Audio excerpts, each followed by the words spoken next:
महात्मा कहते माला तो कर में फिरे और जीव फिरे मुख माही, हर मंत्र तेरा कहीं और घूम रहा, ये तो सुमण नहीं।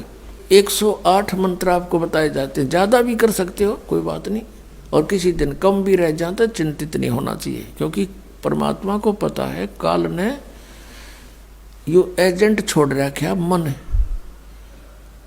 कि यू भक्ति ना करने दे तुमने।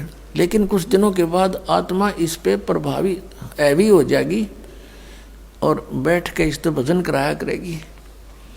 फिर श्वास का मंत्र आ जाता है, ये मन भागता है, फिर थोड़ी देर पाछा फिर चेतन हो जाए, फिर करे, तो ऐसे करता रहे, ऐसे अभ्यास बनेगा इसका, ऐसे ही चलता है।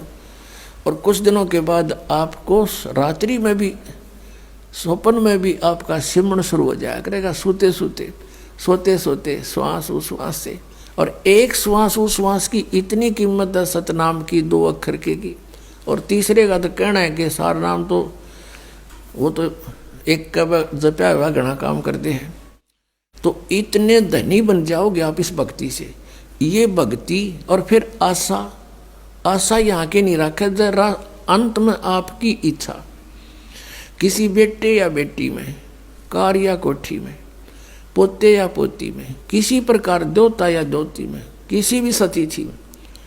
मान लीजिए आप वृद्ध होगे और उधर से आपकी बेटी विधवा होगी, तो आपके साथ काल ने यूं और एक जाल कर, बेटी वही विधवा होगी जो नाम तो दूर होगी।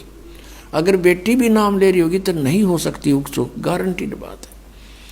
और ऐसा हो जाता है तो फिर आपके मन में काल पैदा करेगा प्रेरणा, बता के होगा बेटी का, क्या होगा बेटी का।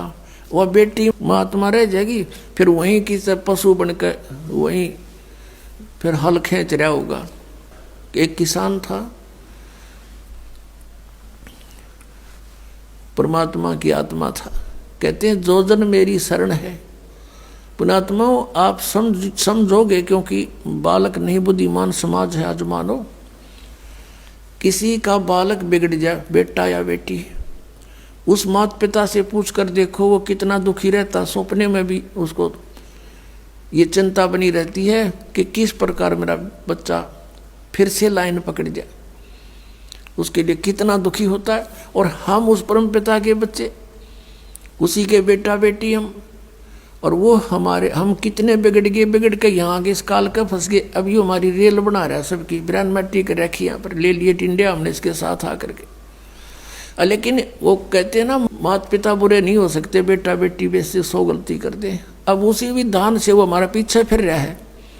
परमात्मा कहते हैं कि जो जन मेरी शरण है, एक बार भी किसी युग में ये भोली आत्मा मालिक से टच होगी, कभी उसके भेजे हुए दास से कभी उपदेश ले लिया, तो फिर वो रह भी गया यहाँ पर, फिर भी मालिक उसके पीछे फिरता, कभी इसने सद्बुद्धि आ जा, किसी प्रकार फिर से ये लाइन पकड़ दे।